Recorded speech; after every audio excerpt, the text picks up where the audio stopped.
What's up, Degenerate Nation? Welcome to the Big Bets on Campus podcast. This is the Week 1 college football betting preview part 2. I'm Stuckey, and joining me as always, my fellow BBOC co-host, Collin Wilson. Today, we're going to cover games on Saturday and Sunday. We're going to try to hit like 25, 30. If you're new here, that's what we try to do. Hit a bunch in the rundown. We'll cover all the marquee games. We'll get to our trash. If you're new here, a couple orders of housekeeping. Every week I have my trash segment. And guess what's back? The board. We have our ones bets we agree on. Last year they went 34, 23, and 1. Our head-to-head, I won by 1. Shout out to Diego Pavia. We already have one head-to-head. I have it noted out here. I don't want to take up too much time, but I have Clemson no. And you have Clemson yes to win the ACC. My trash went 21 and 12 last year. We'll also note Collin, give him a chance to get some trash every week as well. So that's the board. It's a little fun aspect that we added last year. Also, if you missed part 1, we went over every game on Thursday and Friday except Georgia Tech, Colorado. That was on me, but we'll cover that in fourth down when we go 3 and out. So we didn't forget about you totally, Georgia Tech and Colorado fans. I had that on my next page for some reason for Saturday. So we'll cover that game. We won't cover Monday, TCU, North Carolina, because we will have an episode on Sunday with voicemails, 959-BAD-BEAT. Make sure you call in, yell at us about all of our terrible picks all weekend, or praise us if you want, but that's not as fun. But we'll have voicemails, and then we'll quickly preview that game. Look ahead to week 2 as well. Make sure you check out the group of 5 guys as well. Duck and Breeze, they kill it. And lastly, if you don't have the Action Network app, and especially if you're new here, you're missing the full BBOC betting experience, and it's free. Just download it. We'll have bets coming in all weekend. So make sure you check that out, the Action Network app, the award-winning Action Network app, I should say. Shout out to everyone that has given me a follow over the years. All right, let's get right into it. We're going to start with the marquee games of the weekend. All right, so let's start with the biggest game of week 1, and that's Texas, Ohio State at the Shoe. You will not apparently see Dave Portnoy in there. That was an odd move by Ohio State. Like, if you're just asking for shit by announcing that. Is that fan base really that butthurt by Dave being in the stadium? I mean, come on. I don't know. The one thing I'm mad about is that this isn't 1 versus 2. Like, who cares about rankings? I don't really pay attention, but I think this is 1 versus 3.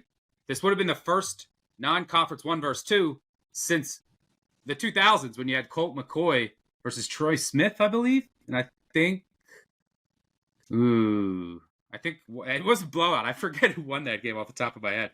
But this is 1 versus 3. Ohio State's a 2.5-point favorite total, down to 47.5. Usually, when you have 1 versus 3, a lot of certainty. We can talk about things that we know. It's not necessarily the case here. Both these teams, and that's partly due to just the nature of college football these days, but both these teams, outside the top 80, 90 returning production, they lose a lot. There's questions for both teams. Ohio State, they lost 2 backs to the NFL, but still a lot of talent in the backfield. Wide receivers are loaded, led by Jeremiah Smith, among others. Tight end room at Max Clare is loaded. Offensive line loses a lot to the NFL, but their interior guys played in the playoff last year. Tackles a question. They've switched their tackles around. It looks like the transfer from Minnesota might start at right tackle, so that's something to watch. Defensively, Ohio State, not only do they have probably the best offensive player in college football, they arguably have the best defensive player in Caleb Downs. Curious to see what the defensive rotation looks like in the secondary.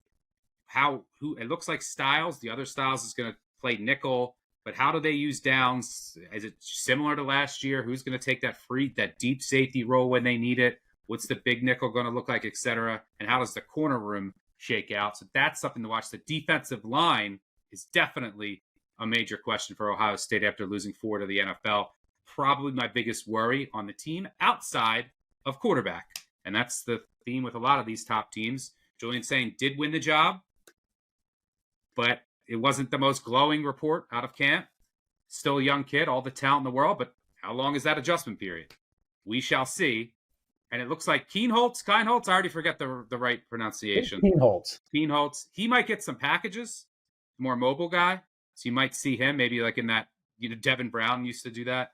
Weren't we excited about Devin Brown? Remember that? Yeah, Devin Brown went down at the Cal and lost the job to a freshman. We'll talk about Cal later. So there's a lot of questions on Ohio State, mainly the quarterback, but, some on the offensive line, some on the defensive line. See how the secondary shakes out. And then it's Matt Patricia. Mm-hmm. Big drop off from Jim Knowles. Texas, hey, they're not without questions either. It's not like Arch Manning, who has, I think we have a little more confidence in what he'll be than saying, because we've seen him, but it's not like we've seen him a ton. Also, offensive line. Lost a lot of pro talent. They have a really good offensive line coach, but how does that all come together? They lost a lot of talent at receiver as well. Still should be okay there. And a lot of this, what it's going to come down to with these two teams is which freshmen really flash, especially early on in the year. But the Texas defense, too. I think there's going to be a bit of a drop-off. Just like Ohio State, that defensive line over the past 2 years lost a lot of talent, especially in the interior. Secondary lost 2 pros. So we'll see how all that comes together. So a lot of questions. What this comes down to me, I do trust Arch a little bit more right now than saying. I could be off, certainly. But, I do project Ohio State as a small favorite. I missed the 3. Might come back. I don't know. If it does get the 3, I'm taking it.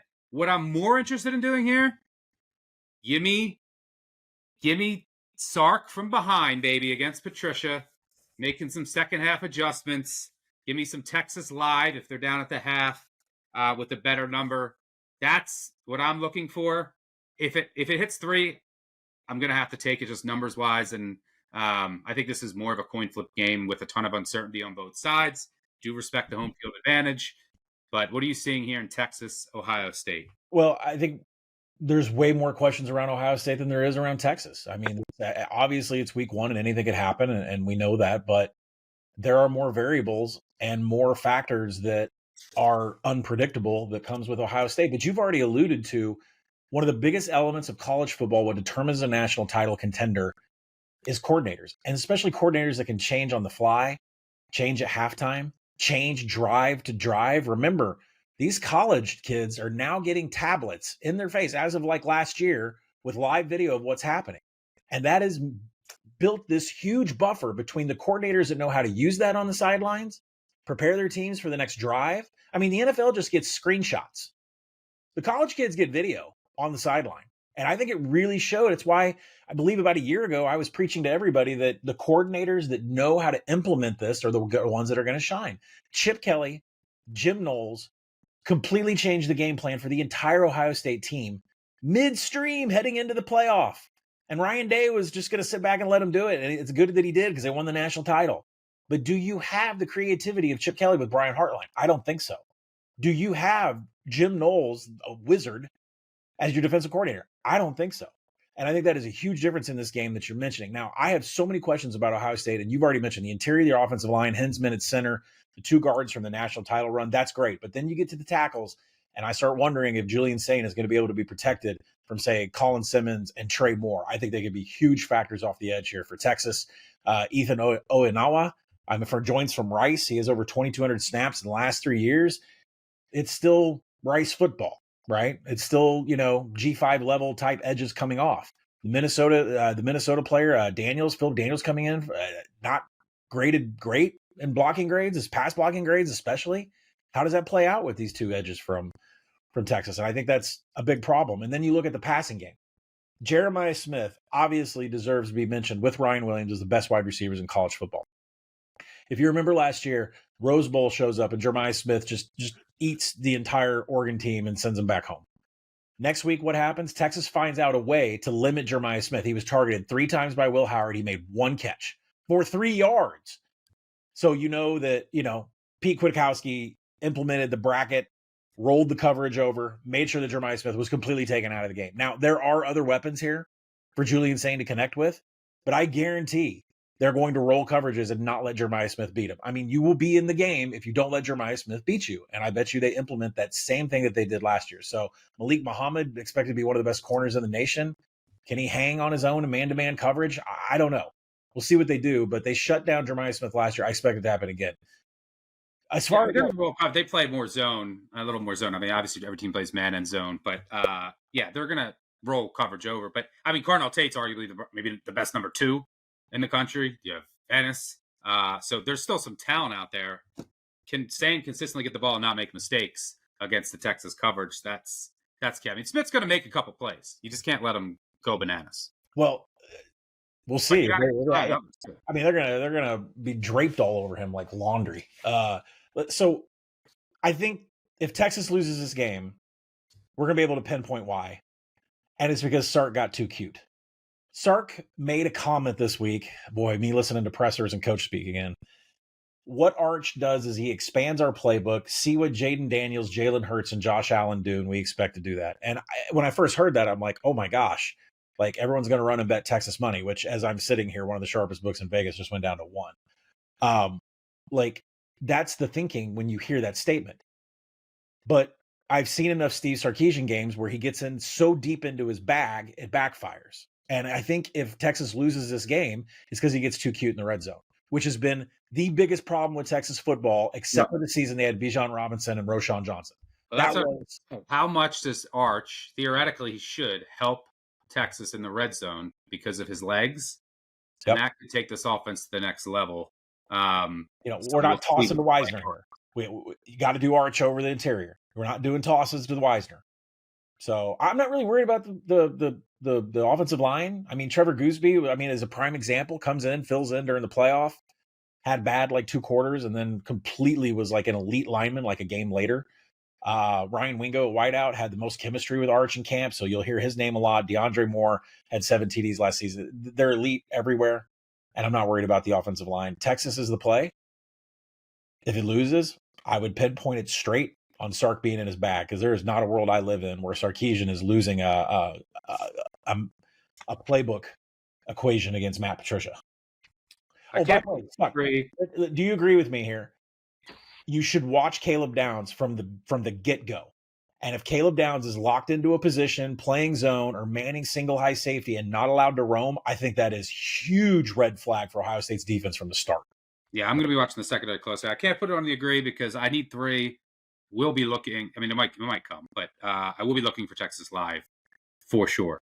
Should be a good one to start off the day. Let's go to the next marquee game. This is an interesting game, under the radar interesting, between Alabama and Florida State, 3:30 Eastern on ABC at Doak Campbell Stadium in Tallahassee. Bama, 13.5-point favorite, total 50.5. Reason this is so interesting to me is Alabama, they had a disappointing year last year. They ended their streak of, I don't even know how many, they had an FBS record of double-digit win seasons. Since Greg McElroy in 2009, I think? Yeah, I think it was 16, 17 years. And they ended with a sour taste in their mouth. They lost to Oklahoma. They didn't make the college football playoff. They lose to Michigan in the bowl game. So I'm sure they've been, Kalen DeBoer, we both have a ton of respect for. He's been harping on that all summer. And then Florida State, I mean, they went 2-10. Easily could have lost to every FBS team. So I'm sure their staff, the players that are left over, have been foaming at the mouth all summer, and both these teams want to get back out there and just wash away last year. Florida State obviously went a little bit more south, but compared to Alabama and what they were expecting, it definitely was a disappointment. So you're probably going to get everything. You're probably going to get everything in the kitchen sink from Florida State in front of their home fans after what happened last season. Gus Malzahn, now the offensive coordinator, Tommy Castellanos, the quarterback. And by the way, this is what's gone wrong for Florida State. You can look at these two teams, and it's kind of the teams that are, I think, doing it wrong versus the teams that are doing it right. Like Florida State, just all in trying to do everything in the portal. And that's not as easy to do these days. Alabama's like building the roster, developing, and then also just taking guys in the portal where you need and still recruiting at a high level. And that's why Florida State has fallen behind. I will say it was very difficult for me to just price Florida State this year. Like how much am I upgrading them from last year? I mean, I downgraded them at close to the bottom at one point last year was close to 3 touchdowns. So they were, which is like you said, never, ever happened. So I upgraded them close to as much as any. I think they're the second most upgraded team in the country, but I could be off. Like I could be like 4 or 5 points off. either direction. So I'm at 11, and I was ready to. I just give me the 14 is what I was thinking here, and like, could Castellanos and Malzahn have some success running on this Alabama defense? It's possible. I mean, I'm sure they're spending a lot of time looking at that Oklahoma tape when Oklahoma just ran at Bama with Jackson Arnold all day. But Bama doesn't really have any holes. I mean, look, they had a bunch of guys that could have went to the NFL, as opposed to like Ohio State and Texas lost a lot of guys to the NFL. Alabama lost some, but they had a lot that could have left but stayed. So their defense looks stacked. The offensive line has some questions, but, really good left tackle. There's a couple other guys that you're really confident in. Wide receiver room stacked. Running back room, a lot of talent, but they did lose Jam Miller to an injury. He will be back, but he won't be available for this game, which is worth noting. But Alabama's roster is in much better shape. It's also worth noting that Alabama's depth is way better. Mm-hmm. So one of the things I worry about when thinking about potentially betting Florida State was, if the longer this game goes on, the worse it is for Florida State. They're probably going to wear down in this game. Does that mean that they want to go slower and try to shorten this game? I think that would be the smart thing to do. I don't know how much tempo Gus wants to use. But then the depth chart comes out for Florida State, and this sent Florida State Twitter into a tizzy. They were flabbergasted at some of the names on the depth chart, where the walk-ons were. It's like their leading Shane Brown wasn't listed as the starter. The linebacker room was all like, the depth chart for the defense is ugly. So I don't know. I like the hire that they had of White, the new defensive coordinator. I'm not sure what the plan is here. Is it a smoke screen? I don't know, but that scares me. Them potentially wearing down scares me. So the vibes are starting to go away on wanting to bet Florida State. I would have needed 14. So I'm hoping that this line does not go to 14 and I don't have to make that decision. And I might end up passing. I mean, my number's like 11 and between 11 and 11 and a half. So, week one, I'd probably play 14. But I willingly admit I could be way off on Florida State's rating, like how much I upgraded them. And this depth chart doesn't give me that much confidence. We'll see. It should be a fascinating game, though. What are you seeing here in Florida State, Alabama? Well, I have Alabama power rated number 1 in the nation, but then again, there's like 5 teams within 2 points of each other, so that's not that big of a deal. I actually make this game in the mid-20s, and I just have not been able to get Florida State up into the just outside the echelon of college football playoff, which is what a spread of 13 would indicate to me, that Florida State is right outside the college football playoff. They're not. What have they done in the offseason to get any better? Are we sure Gus Malzahn's offense still works? I mean, there was a lot of talent on that offense last year with R.J. Harvey, K.J. Jefferson, 5 other quarterbacks that ran that offense. I mean, there was no reason UCF should have been as bad as they were. And I'm not sure Gus's, Wildcat, zone read. R.J. Harvey still was fine. He had a hell of a year. Yeah, the quarterback position was terrible. And that kind of brings me to, the up-tempo H-backs, the RPOs that Thomas Castellanos is going to run. He can't throw the ball. I mean, everybody's focusing on the 18 TDs, 5 INTs at Boston College, but he had a 6 to 7 big-time throw to turnover-worthy play ratio. That's horrible. He did have 183 yards on scrambles, 104 on design calls, but I mean, if you break it down, Castellanos averaged 2.5 yards on zone read calls when he ran it at BC. That's not giving me a whole bunch of confidence, and there's nothing elusive in his numbers. I mean, 10 missed tackles. I mean, it's a pretty low rate even for a quarterback. Can you get the ball to USC transfer Deuce Robinson, right? I mean, a 6'10" wingspan. The problem is you're going up against Damani Jackson and Xavier Brown at the corner. Dijon Lee, have you seen this 5-star freshman kid? He's like 7 foot. I mean, he's got like a 7-foot wingspan. He's really tall. The safeties, Keon Dabb, Bray Hubbard. I mean, they're going to do what they have to do to make sure Deuce Robinson doesn't beat him. I love the Alabama swarm defense of Kane Womack. The fact that he got them into nearly a top 10 ranking in almost everything, 4th in defensive finishing drives, 7th in quality drives. This is what Alabama was last year, 2nd graded in PFF tackling.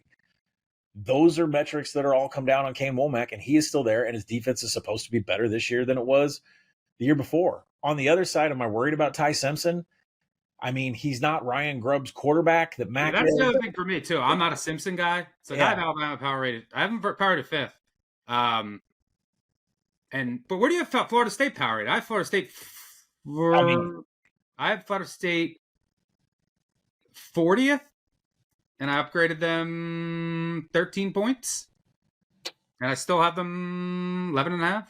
I mean, if I have to hit the scroll button here on this screen, the 67th, and I would make them 11-point dog to Miami on a neutral. That's how bad I have it. So you're 67? Yeah, I have them down there around Houston. That, like last year, I would have had them, let's see, 40.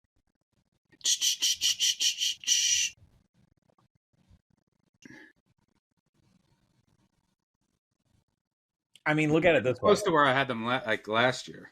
I would put Iowa State by 13 on a neutral. You're out of your mind. Yeah, well, we're going to find out. I mean, what did they do in the offseason? Yeah, you could be wrong. I told you I could be way off. But I mean, what has Florida State done to give everybody confidence that this is going to work? Thomas Castellanos? Like, were we running to the window to bet this guy at Boston College? Gus Malzahn? What kind of fire did that whole UCF offense run into last year and never came out of? Dumpster fire. So anyways, for the Alabama offense, like, you know, Jam Miller is sidelined with this, but Richard Young averaged 4.4 yards after first contact and 27 carries. I think they're going to be fine. And, you know, Tony White's defense is a 3-3-5, and they're going up against a 3-man front. You know, I think the corners, Quadarius Jones, he's pretty good man-to-man. He'll see if he can take on Ryan Williams. I don't know if they're going to zone and what they're going to do with Ryan Williams, but, you know, that's not. They're going to zone. They're going to, at least to start, they're going to drop. They're going to try to prevent the explosive play. And if they can't hold up in the run game, so I don't think they're going to get much of a pass rush. Then eventually, they're going to have to bring everyone up and say Ty Simpson beat us. But I think at first they're going to try and play a little more conservative. I don't know. That's my thoughts based on looking at this depth chart. And then you wonder if Ty Simpson's even going to get touched. Like, I think the addition of James Williams, a defensive edge from Nebraska, getting 31 pressures to come in is great. But are you lining up against Caden Proctor? I think you just became a non-factor. And by the way, go check out James Williams' numbers, the transfer from Nebraska against the run. They're horrible. So there's holes in all of these players that came in to fill these spots. I mean, Castellanos is not a guy we were running to bed. It's not like this was the next coming of a guy that should be elevating Florida State to just outside the playoff realm. What are we talking about here? Like, what has Florida State done in the last 2 years to make us think that? No, I don't think they're outside the playoff. Like I said, I have them like 40th. If Alabama is my number one power rating and it's 13, that puts them outside the playoff. Yeah, but not right outside. I mean, I have Florida State like chilling with Vanderbilt. That's bad for them, power rating wise. But we have to. This Bama team is super talented. Like I said, I haven't power rated 5th, but like you want to pick apart. I trust. I like to hire Brian Grubb. Yeah, but last year, this is a team, and this was Saban, and then it was last year with DeBoer. This is a team that went to Tennessee with Nico. I'm a and lost 24-7. They went to Oklahoma, that dumpster fire of a team, and lost 24-3. They went to Vandy and lost 40-35. Like, this is Jalen Milroe's fault. This has been a thing. Well, not giving up 40 to Diego. That's not Jalen Milroe's fault. And then not being able to, Oklahoma in that game ran. I mean, I know that they surprised them a bit with the game plan, but there was no adjustments. I mean, Jackson Arnold in that game that they won 24-3 went 9 of 11 for 60 yards, and he ran for 131. Xavier Robinson ran for 107. They ran it 50 times for 260 yards. So there was some more issues on this Alabama team. I'm assuming they're going to clean them up, but it's not like this team was flawless last year and they were like one play away. They got their doors blown off a couple times on the road by not elite teams. All right, so are you playing it at 14? Because I will say this, as you and I are recording, I don't know if it'll be there tomorrow when we post. There is a 12.5 out there. I absolutely will not mention where it's at, but there is a 12.5 out there. But there's other sharp books that are juicing up on the 13.5. Are you going to take 14? I'm in at 13. I had that in the app like 2 weeks ago on Alabama. I think I might have to take it at least small. I still got to dig more in it, but I just have a feeling this game's going to be close. I mean, if you want to head on the board, on the board, let's do 13.5. No, I need at least 14. But we can go head to head on this next game. LSU Clemson. Yeah, we can. At night. I thought you were going to wimp out of this, but you're going to do this, huh? All right. Oh, yeah. All right. We'll do 3.5 since we don't want to push. Right. No, we don't want to push. So I'll be nice because there's 4 out there. LSU Clemson's going on head to head. We already know if you're listening to the first time, Collin's super high on Clemson. I'm not. And I like this LSU defense much more than he does. And you want to talk about you like Blake Baker. Everyone says I like the transfers they brought in on defense. I'm curious to see how they use Blake Perkins. We're going to see, and we'll see how Clemson chooses to decide to attack him and how often he's on the field. But look, this is a Clemson team that everyone talks about. Look, the biggest worry for me is the offensive line. So there is a world where LSU can finally run the ball. They couldn't run the ball last year. They were down with Georgia and how bad their running offense was in terms of SEC. And by the way, Georgia, the only team they could run against all year was Clemson. Clemson couldn't stop anyone against the run.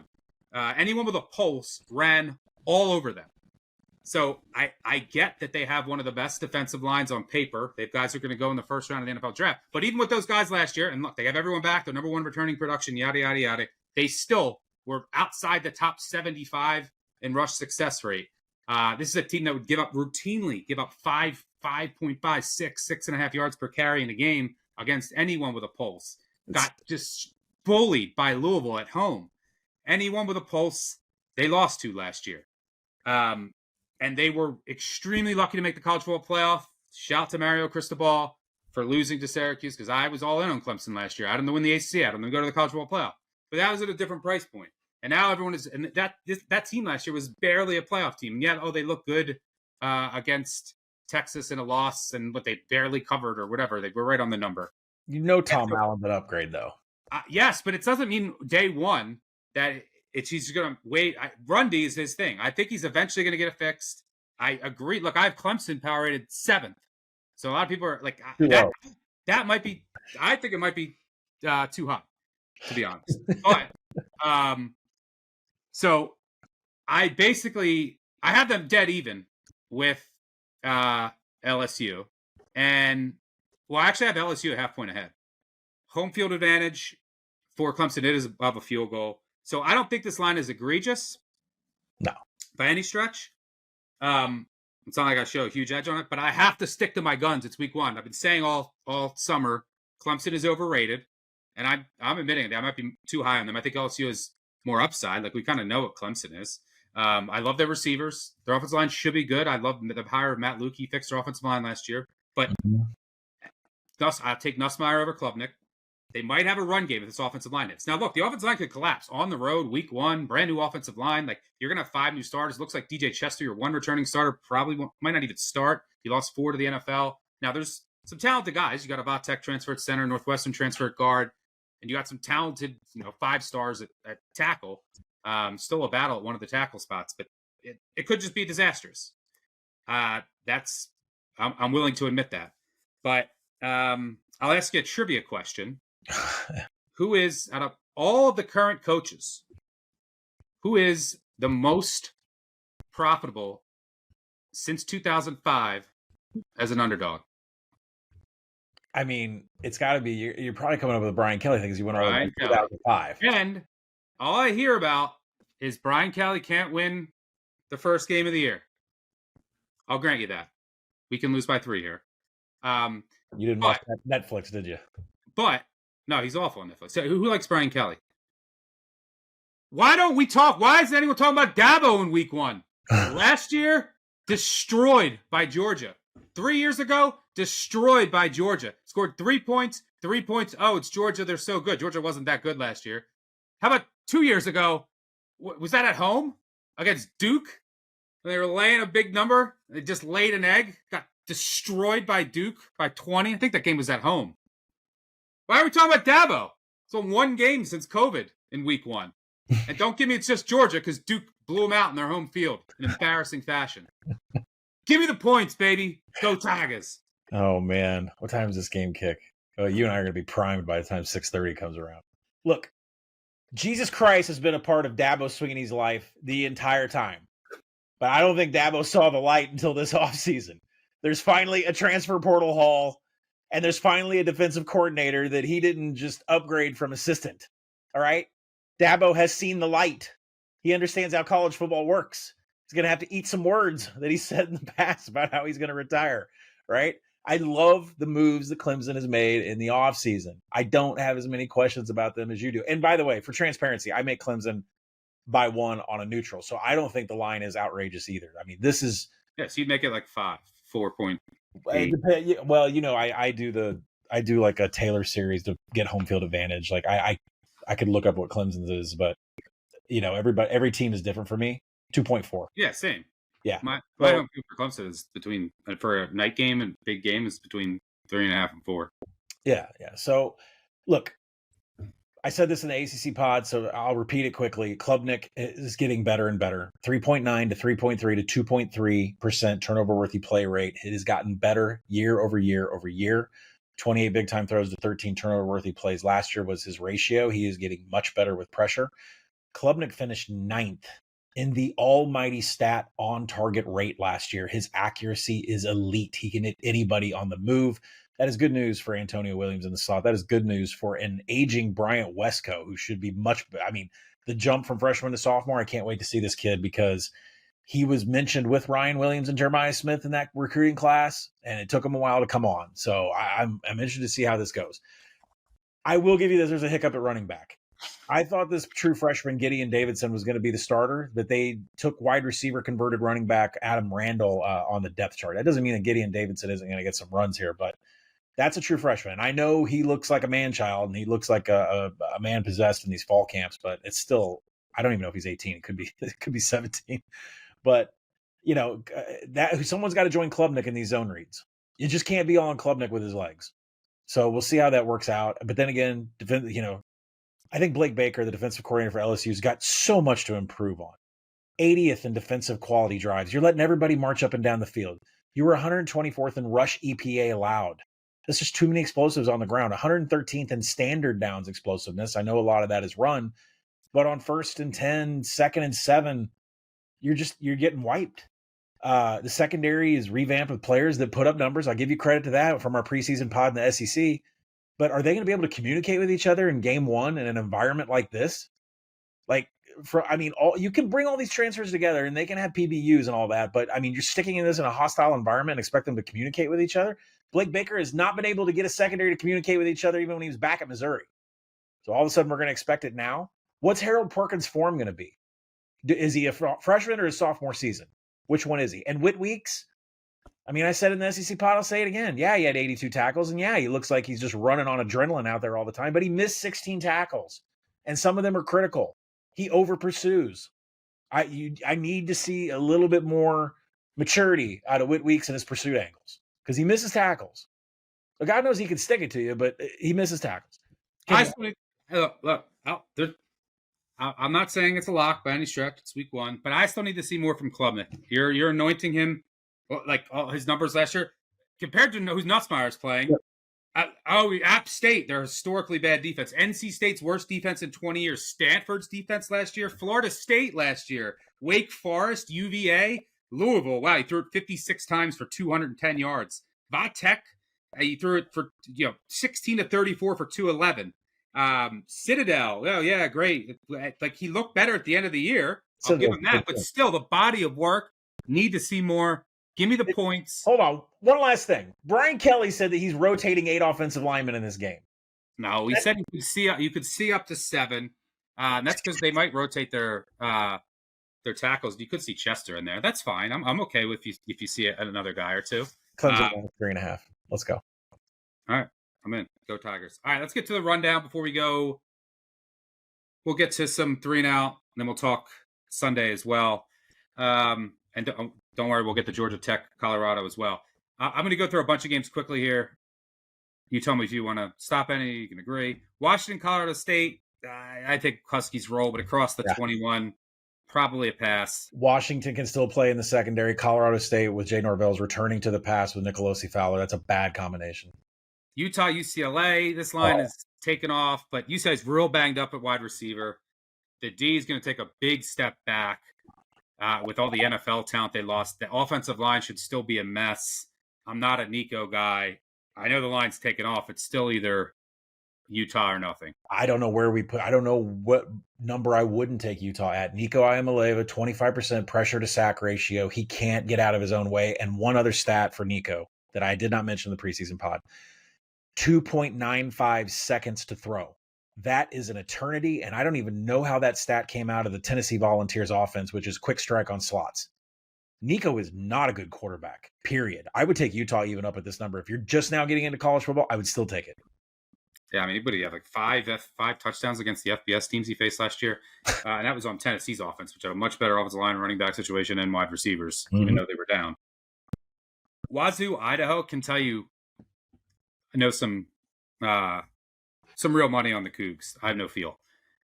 EMU, Texas State, Chris Creighton as a dog is a god. He just makes games close. They won't beat themselves. They'll be good with penalties and special teams. They're catching 2 touchdowns, 13.5, 14. Line's been back and forth. Looks like Brad Jackson's going to start for Texas State. I think Noah Kim is going to get the start for EMU, but it's still a battle. Creighton catching 2 touchdowns tempting. For now, pass. 50%. Hold on. That's 50. EMU, Texas State is going to be San Marcos. Got about 50% chance of rain, heavy rain to start this game. So be cognizant of that with the total, which I think is spot on at 58.5. EMU will find a way to cover, is my guess. Ark State hosts SEMO.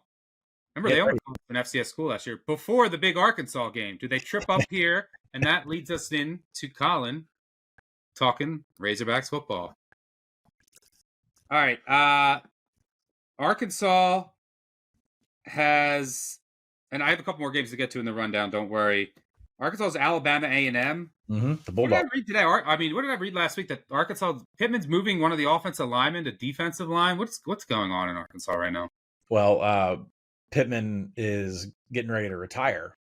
His buyout's about to be cut in half, and that'll be affordable. And his agent can't step in and keep him from retiring, so he's getting ready to retire. And hopefully, Petrino and Travis Williams don't tear each other's throats out before it happens. Real quick on this game, Alabama A&M is worse than horrible. And Arkansas beat UAPB last year 70-0 in this exact same spot before they went and played Oklahoma State. I think Petrino had 10 touchdowns up before the third quarter. I can't even remember because it was 10 finishing drive opportunities, 10 touchdowns. Alabama A&M was power rated similarly to UAPB, maybe a little bit worse. The Bulldogs quarterback running back area is a area of development, according to new head coach Sam Shade, who just took over last December. Also said, yeah, we lost a lot of dudes after the spring game, and we had to go portal a bunch of guys in. This is bad. The Bulldogs defensive interior like gratuitously lists Barnes and Booker at 300 pounds when I'm hearing they're 280. There's a lot of new faces on this team, and they're not very good anyways.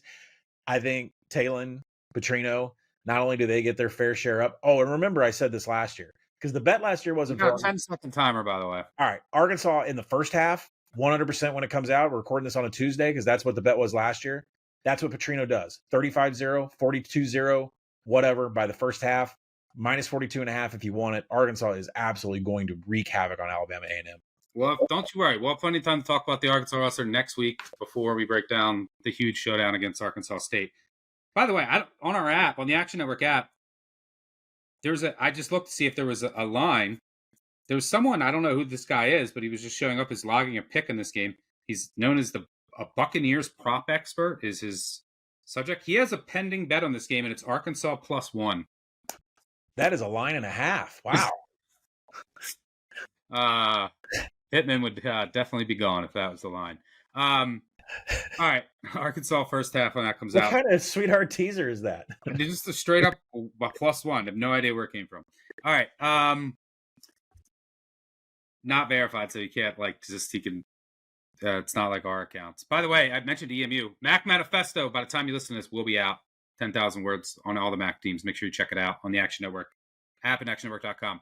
Moving on, UMass Temple. Duck had a really good take on this. He got in front of this number. There still might be some meat on the bone. Should be slow, run heavy. Under, I think, is the look there. But yeah, it has been hit. Marshall, Georgia. Interesting game in that Georgia's laying 39.5. Kirby Smart, 0-13 against the spread as a favorite of 38 or more. He usually just works on one thing. Just works on things against these pours. Like one time against Kent State, they were just dropping 8, and he made Stetson Bennett run like mesh, like 13 plays in a row to get it right, Yep. even though they were dropping 8. So like last year against UMass, they were working on like vanilla stuff. So, but I don't know if I can play Marshall. Marshall's a disaster. I think it's going to be Del Rio. Wilson is going to be the starter, but they have like 3 quarterbacks who are in the mix. This redshirt freshman, Zion Turner, the old UConn guy. So they might like run stuff all the way to the end. And there's a ton of turnover on both these rosters, so there could be some broken plays. So I thought about the under. I don't know if I have the stomach for Marshall. It is worth noting, FBS teams against FBS teams that are laying over 37.5 in week 1, past 10 years, 15-1 against the spread, have historically been a good bet. These big favorites in FBS versus FBS games in week 1. The other one that comes to mind is Penn State laying. Oh, the other one is we've faded, but now it's not. The line has come down. So yeah. Maybe we're safe with or Georgia State. But that Lane's going to kick that field goal and make it 38, and you and I got 38.5. Yeah, but we need 35 is what we want, because other people are gonna get in late. So Indiana ODU, I'm about right on. Nothing there, but I'm not fading Sig in that. Right. Against ODU. ODU finds a way to be feisty in these games, though. They really do early in the year. I thought Toledo was going to be your. I thought Toledo was going to come in and try to upset you in Lexington. That line took off today. There must have been a service release. Yeah, I wanted Kentucky. I wanted that to keep coming down. It was just my numbers, but I don't really trust Kentucky, so I was happy that it didn't keep going. There's a lot of hate on them, and I have this power rated over 10. Yeah, same. I was hoping it like kept going. It got real cute, but yeah, it didn't. I'm leaning Kentucky under 10. But I don't trust them. Maryland FAU, air raid, back in Boca. It's Western Kentucky South. That's one of our offensive coordinator quarterback combos that transferred in. I would do a team total over on FAU. Maryland still a 3-man race at quarterback. We probably won't know until kick. They have the top 5 in his class freshman who I thought was going to start, but you have the UCLA transfer named Martin. You have another redshirt freshman named Martin. Still a race. Rice ULL. Rice with their option, the Davidson offense, could be fun, could be tricky. They named the ex-wide receiver guy who went to wide receiver back, Jenkins, the quarterback. They could shock ULL here. I don't think ULL is well coached. They could be a round robin piece. Like ULL doesn't really know what to expect. They could, and this is like when Rice will be at its healthiest. Depth will be a big problem all year. So I don't hate a flyer on Rice. I might have them in a round robin. Utah State, UTEP. Respect. Scotty Walden has just not gotten this roster any better over the offseason. Malik, who's that? Scotty Walden. I will say they got a lot stronger. Like they're and that's not just coach speak. Like their squats went up like 110 pounds. So like they definitely got bigger and stronger, which you hope translates in the trenches. They're going to play an aggressive defense. They need turnover luck on defense. That's just like what they're trying to do. And then they're going to go fast on offense. And if you're getting turnovers, those things can marry with each other. Malachi Nelson, I like the move. Start him. He's a former 5-star. If he hits, great. If he doesn't, after Texas, bench him. Go to one of the other guys. Like you just try to play it for the upside. It's funny. They announced him as a starter at 11:03 a.m. Eastern. Line moved from 3.5 up to 6. It was a service release at the same time. I don't know if it was related. Like that. What has Malachi Nelson? By the way, speaking of people that can only squat 110 pounds, like what has Malachi Nelson done to deserve that kind of line move? No, I'm saying he was faded. Oh, yeah. UTEP was -3.5. They announced Nelson was the starter, and it went up to Utah State -6. Okay, that's deserved. Lean UTEP, but not really that interested. I'm really interested in watching it though. Michigan, New Mexico. Underwood gets the start. Don't know how New Mexico scores. Lean under there. UTSA, Texas A&M. Texas A&M took some money. Not UTSA's defense lost everything. They're probably gonna have a shot to get in the back door. Maybe they can make it interesting. I just don't. They might not be able to get any stops. That's a big number. I think it should be 19. That's a big number. I'm at like 20.8. But I'm really afraid of the UTSA defense early on against just like a professional offense that can just run it down their throat. But UTSA's offense has some talent, and they bring a lot back, and they're well coached. UVA, Coastal. UVA is real banged up. Offensive line, secondary. Coastal, a lot of questions. What's that screen? Dozens of questions. Variants, maybe. Like just as like if you want to throw in a round robin, it's a possibility, but probably a pass. All right, let's. So, any other thoughts on any of those games before we go 3-0? Actually, before it's we a go long week. It's a long week one. It is a long week one. Before we go 3-0.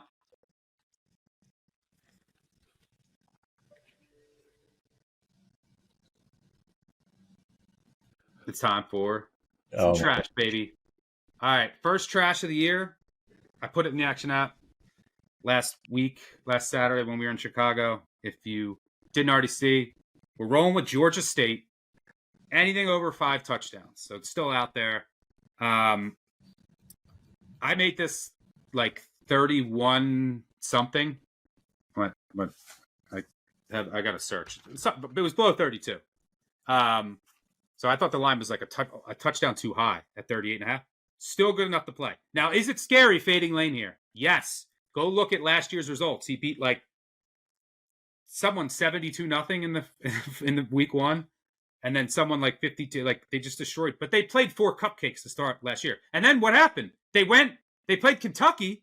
After doing that, showed a lot of their offense, and Kentucky upset them and kept them out of the college football playoff. Well, guess who they have week 2?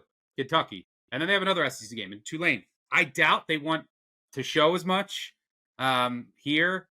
And they're not as good as last year. They lost a ton. They lost Jackson Dart. Their defense was so good last year. It's shocking they were not in the college football playoff. This team is nowhere close to as good. They're the portal gods. I don't think it was the year to do that again. So, and Georgia State has some guys. They have some talent.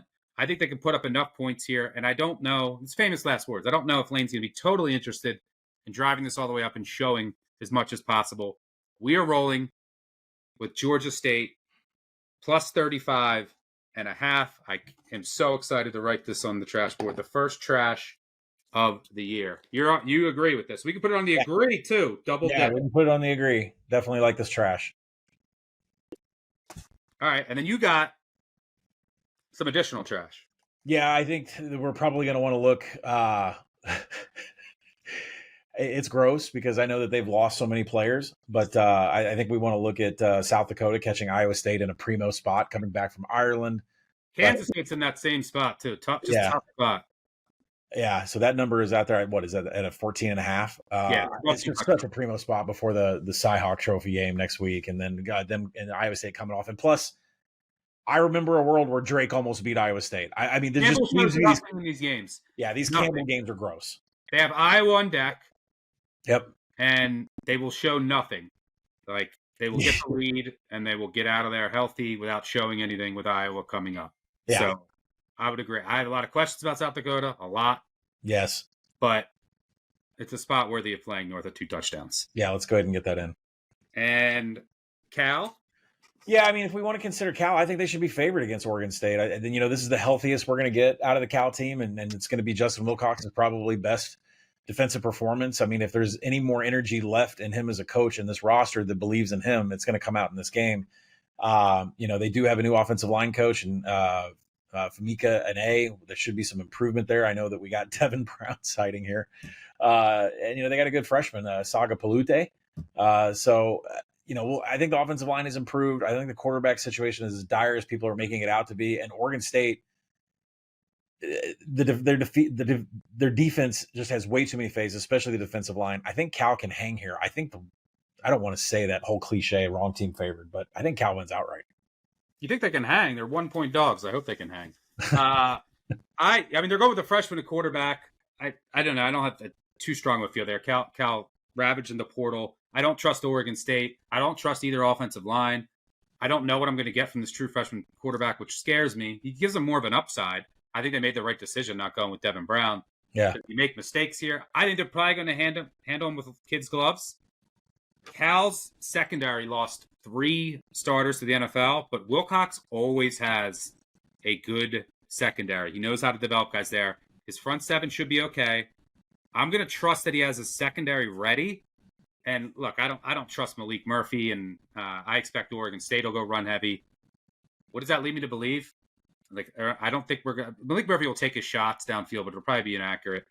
Under for me there. Completely inaccurate. That's a dead shot under. I think that's like a complete grinder.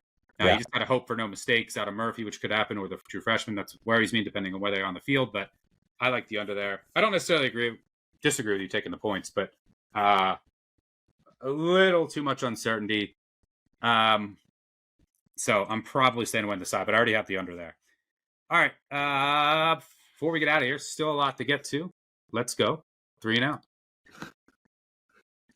All right. 3 and out. First down. Georgia Tech, Colorado.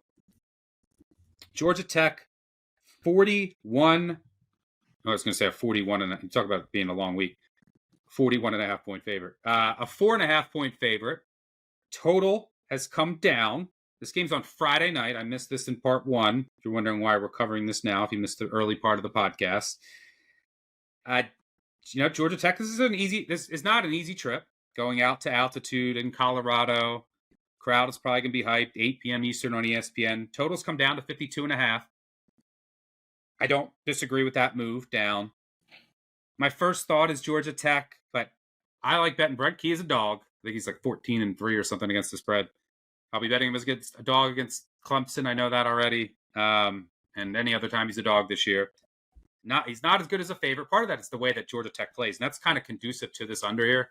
Because Georgia Tech, more of a grinded out team. They don't have Singleton anymore. We'll see how this kid Rivers can step up. The FIU transfer was really good there, but he's not as good as Singleton. And their offensive line, they lost some key pieces. They lost some important tight ends. You still have the Haynes and Haynes show. Jamal Haynes and Haynes King, a quarterback and running back. The defense, it's all about the defensive coordinator fixing the pass D, which was not good last year. The run D was good, but they lost some guys on that defensive front. So there are some questions there. But Colorado, I trust their defensive coordinator. Livingston's really good with adjustments. Colorado's going to go more run heavy. They do have some talented receivers, but look, I mean, they lost a boatload to the NFL on the outside. And you lost Shedeur Sanders as well. All they could do well last year was throw the ball. This year, it's going to be more run heavy. So naturally, they're going to be slower. I don't know if I trust Salter fully. And part of the reason for that, last year he had a down year. Like, can I excuse him? They don't play. He doesn't play anybody. So, like, Georgia Tech's not, Texas or Ohio State, but they're a big upgrade over. Look who Caden Salter's played the last 2 years. There's 0 power conference teams. I don't have a sample size of what he looks like. The last power conference team he played was that bowl game against Oregon when they lost like 190-0. And obviously they were way outclassed there. So, like, I don't know what to make of Salter after last year. Was it just like the situation soured? But the competition, they always have like the easiest schedule in the country. I like some of the talent that they have at wide receiver, even after what they've lost. I think under's worth a look here. I think Georgia Tech gets it done, but there's some questions on that side. This feels like a spot that Colorado's going to get up for. I think it's going to be a really entertaining game. Do you have anything here? Yeah, I mean, I took the under on the app weeks ago, but I think that number is way gone now, and it just continues to tumble. Just making sure that I did. Yeah, under 55, the biggest key in totals. I remember I was dipping, but now it's down to 52. I might be the only person in the world that's going to have a Colorado ticket here. I think this is just complete hate. I think that it's flipped. I think these people that have lined up for 2 years to bet this Colorado Buffaloes team and the Fox Big Noon Kick and have lost money, because you got to think about it. Dion came out, got everybody that big win against TCU, had some amazing covers that we didn't expect 2 years ago, and now he's been losing people money. I think this is pure hate. I think the altitude is a problem. There's plenty of transfers on this Georgia Tech offensive line. Colorado's linebackers last year were a big reason they were top 25 in limiting pass EPA. They finished 11th in coverage grading. That's Robert Livingston. I mean, he hasn't gone anywhere. He's still a defensive coordinator, and I still expect them to be buttoned up on the defensive side of the ball. Now, Salter is going to try to do it all. I don't know any of the weapons they have around him. Amari Miller, stud. Right. But he's going to try to do it all on the ground and through the air. I mean, you mentioned, what has he done? Still, he has more big-time throws and turnover-worthy plays. His passing hasn't been horrible. But in my opinion, this game comes down to one element with each defense: second-level tackling. I just mentioned that Colorado, excellent at tackling, excellent fundamentals, very well coached. Last year, Georgia Tech finished 123rd in PFF tackling. I think second level tackling is the key here. And to me, that screams Colorado. I'm going to be on Colorado. I was thinking about taking the 5. I'm not sure if it's going to go up any higher. I just think this number is way too high. I think Colorado should be favored by a field goal or more. I'm way off. There's a couple teams, Miami, Colorado, Florida State. Like, my numbers just do not jive with the market at all. Let's see what do I make this?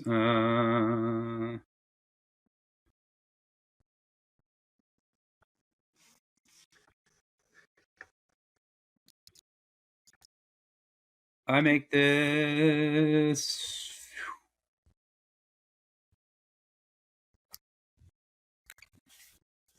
3. Yeah, I mean, as much as I love Buster Faulkner, I love Robert Livingston just as much. Yeah, it's a great matchup. Numbers say I should lean Colorado with you. Should be a fun one. Let's put it on the board. I can't get there. Oh, man. Maybe if it ticks up a little bit more. All right, let's. I think you're right, though. The hate on Colorado, I'm not going to bet this until we get there. So if it goes to 3.5 fine, I'll take 3. I like your under a lot. All right, second down. Favorite overdog. If you're new here, we give our favorite out. Georgia, what did I just say that? All right. If you're new here, we give out our favorite overdog. It was a call, one of the voicemails. Don't forget about the voicemail, 959 Bad Beat. We'll replay all the best ones on Sunday, react to them, recap the games, look at the next week. Both of ours fit my system this week, which I've been writing about for 10 years. Teams that are making their debut against teams that already played. FBS versus FBS, 61.5% since 2005. That applies to Georgia Southern, playing Fresno State, who was a mess last week. I'm not buying anything they're selling. I do expect their defense to be better this week. I respect Nick Benedetto. But the offense is just a mess right now. The offensive line, not in great shape. Can't really run the ball. The weapons are way down. I think that Georgia Southern and their air raid will be able to move the ball with French. And I think Georgia Southern gets it done on the road. They have that advantage, that film advantage. It's worth more. And you don't have to worry. You didn't have to travel. You didn't get bumps and bruises. You don't have to show anything on tape. The other team had to show everything. That advantage over time has paid off. So give me small favorite. All my favorites that I like are on Thursday and Friday for the most part. So favorite overdog on Saturday, Georgia Southern. Who you rolling with? You're rolling with the other team where this fits. Yeah, favorite. I'm going Arizona big time. I was saying I was telling everybody, hey, Arizona's 13.5 out there. You go get it because it's moving. And then I tweeted it out. 13.5 shouldn't be 13.5. And I had people actually asking like, oh, we're taking Hawaii, boss? I'm like, no, we're not taking Hawaii. Listen, we got Stuckey's trend. I got another trend for you. Timmy Chang is 2-15 on the road away from the island. It just doesn't go well. Micah Alejado, high ankle sprain, expected to suit up. This kid is not playing. He might not play. Definitely not be at 100%. Like, he gutted it out, but he had to hop up after that happens. And then, so I went into the box score. Hawaii's offense, out of 11 drives, they produced 1 methodical and no explosives. An explosive drive is considered 10 yards per play. Like, this is not an explosive offense whatsoever. And then go to the other side of the ball. Stanford was stuffed on 7 of 42 attempts. Now, to anybody else in the world, that might not mean anything. The national average for stuffing a team running the ball is 30%. That's 15%. Hawaii was supposed to have like one of the best Mountain West Conference defensive lines and linebackers, and they couldn't even stuff Stanford for half of what the national rate is. So I don't believe in his defense. Seth Dagy's taken over the air raid offense there for Arizona. I expect Noah Fafita to be better than he was last year. There's a new transfer center. I don't think Hawaii's going to be able to take advantage of that. I would take this all the way up to 21, but let's clock us at 17.5 for favorite. Right. Favorite overdogs, Georgia Southern and Arizona both fit the debut versus team that already played week 1 trend, historically about 61.5%. All right, let's go to third down. It's our favorite underdog Moneyline parlay. All right, we've been doing this since 2018. We are now 85 and 127 for plus 17.9 units. So we've done pretty well. Last year was they were 13-13 plus 5 units. We do 1 per week. This week, we're going to Sunday, baby. Vatek. Give me my Hokies on a neutral against South Carolina. Sam Seifkes, masterclass incoming. Learn the name. New defensive coordinator for Vatek. I think he's a huge upgrade over Marv, who they let go. He doesn't even have a job anywhere now. I think he was awful. Yes, Vatek lost a lot, but did you watch him last year? They were terrible. I know they lost Power 4 talent and NFL talent. They were so disorganized. That scheme was so bad. Well, Seifkes comes from the NFL, worked with 2 great staffs, does a lot of unique things with 3 high safety looks. I think he has the safeties to do what he wants to do. I'm not completely sure. There's just some guys that I like from lower levels that they got that I really like that I think can hit. We'll see. But this is the post-hype buy low of Vatek. Last year, everyone wanted them. Double-digit wins. Oh, they're going to the playoff. They're going to win the ACC. They fell flat on their face. And we're both low in South Carolina. So I'm sure Sellers, after we've been trashing South Carolina, is going to just roast Seifkes, and it's going to be an awful Sunday for me. But the South Carolina defense is going to take a big step back. Lost a ton of talent. Four picks in the NFL draft, I think, in the first 80. The entire team that lost those 4 picks plus 8 others signed NFL contracts. A lot of talent is gone. I have a lot of questions about South Carolina. Getting a little bit too much love heading into the season. I think Vatek's flying under the radar. I like both their coordinator hires. I think Drones is going to look better, healthier. The whole team should be healthier. I think it's just a good spot for Vatek to sneak up and surprise South Carolina. Give me the Hokies money line. How this game is on a neutral field in Mercedes-Benz, like it should be on a Sunday night in Blacksburg with Enter Sandman playing. You screwed that up, college football. I wanted desperately to go Northwestern or Southern Miss. I'm going to wait to do long shots, which we've had success doing TD, 10-point, 13-point underdogs. We've hit them before, but I'm going to need some information before I go that long. So I'm just going to stick with Texas. I do like their chances up there.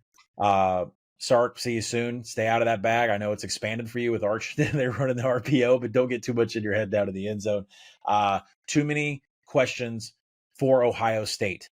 The defensive line downgrade that Arch can take care of with the RPO.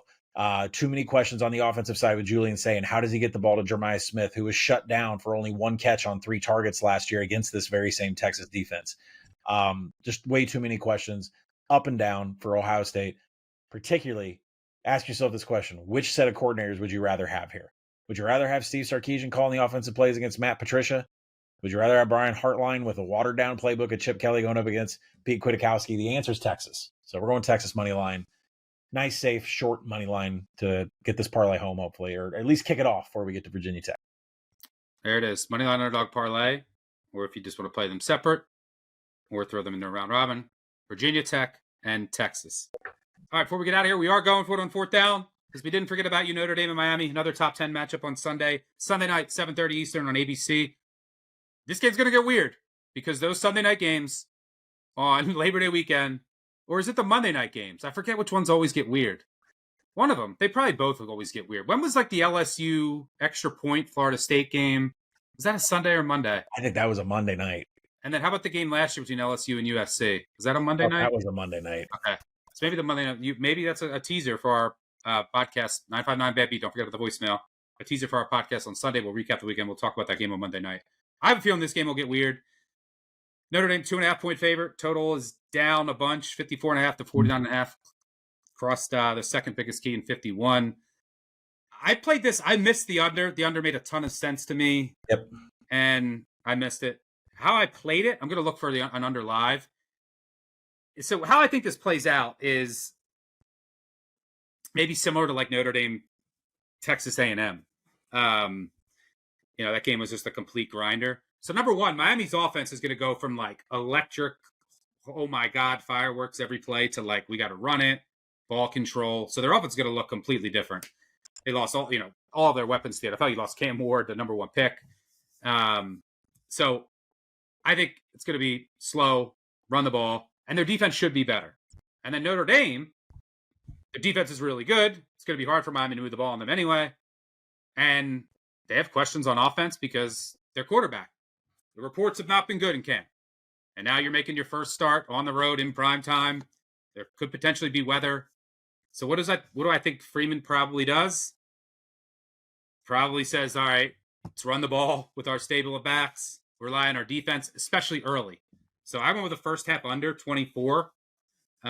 Still out there under 24, minus 115. I think it'll be really slow early. Now, what I don't want, the reason I didn't go full game under 49.5, I already missed the best number. If I can get a better number live, at least over 51, I will take it. But Carson Beck against that secondary, once he has to start throwing it, could be mistakes. There could be weather that could lead to mistakes. If Notre Dame falls behind and Carr has to start slinging it around, the word is he's been turnover prone. So you might get more turnovers then. But I think both coaches are going to come into this and say, run the ball. We're going to trust our defenses. We don't want our quarterbacks to make a mistake early. What do I think that leads to? Low-scoring first half. Yep. Hopefully there's no early mistakes, but depending on where the field position is. Carson Beck, TJ Carr, you're more than welcome to throw red zone picks as long as they're not outs that have returned 95 yards for a touchdown. But I went first half under here. If it gets to 3, I probably have to take Miami. I make it 2, but just on principle, because of the questions with Carr, I might think about just taking the 3. The game's going to be on Sunday night. It's week 1. It's a standalone game. But I just keep coming back to, it's Cristobal. And in these big games, Freeman, I just trust him more at this point. He'll probably have his team more buttoned up, more ready to go, more focused, and he'll do the little things. He'll make the right fourth down decisions. He'll have those little analytical decisions throughout the game that we saw all throughout last year. He's becoming one of the sharpest, not only program builders, but in-game coaches. That could make the difference. So maybe I don't want to get involved, but just on principle, I make it 2. And then there's all these concerns about this freshman quarterback making his first start. If you're going to give me 3, I might, but first half under is my favorite bet there. What do you see here? Well, I wanted to wait until 3 days before so that the forecast becomes real firm. I like how we get to be meteorologists. I missed my job as a meteorologist.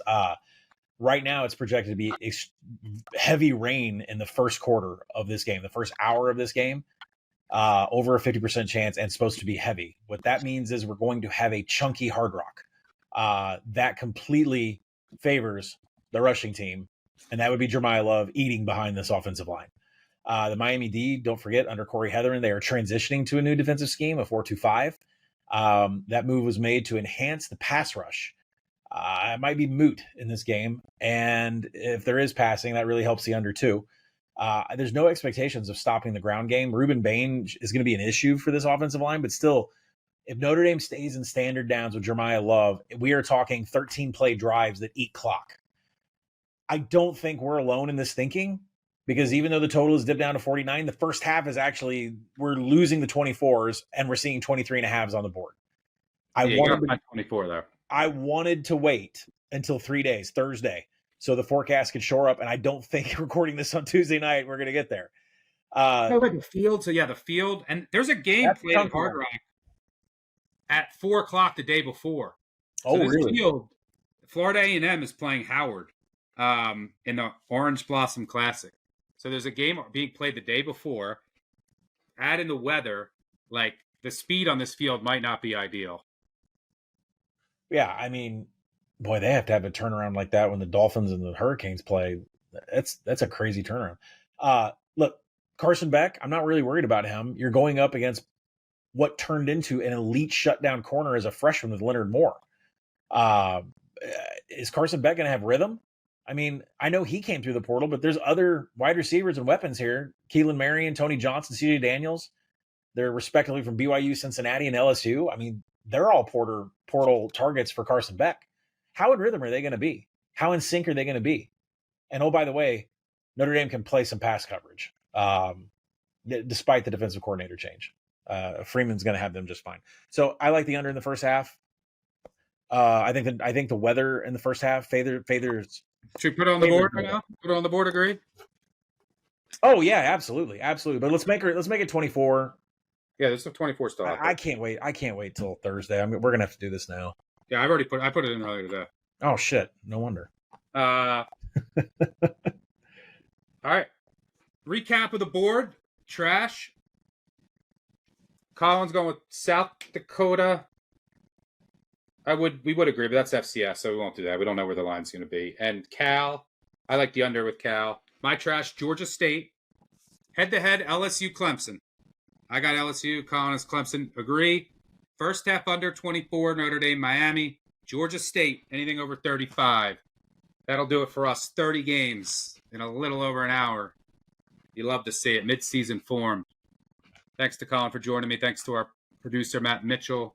Most importantly, thanks to all of you for tuning in. If you have an extra second, please leave a 5-star review. Tell a friend, tell an enemy. Subscribe, unsubscribe. You know the drill. Thanks for tuning in. We will have live shows coming back. Don't forget about they'll start next week, I believe, every Saturday. Nothing this weekend on that front, but we will have a recap show. 959 Bad Beat. Call into the voicemail. Yell at us. Yell about your bets. Yell about whatever you want. If you haven't listened to the show, it's very fun and very entertaining. We'll also recap what happened on the weekend and look ahead to Monday and then next week as well. So thanks again for tuning in. It's good to be back, baby. Catch y'all on Sunday. Cheers. Peace out.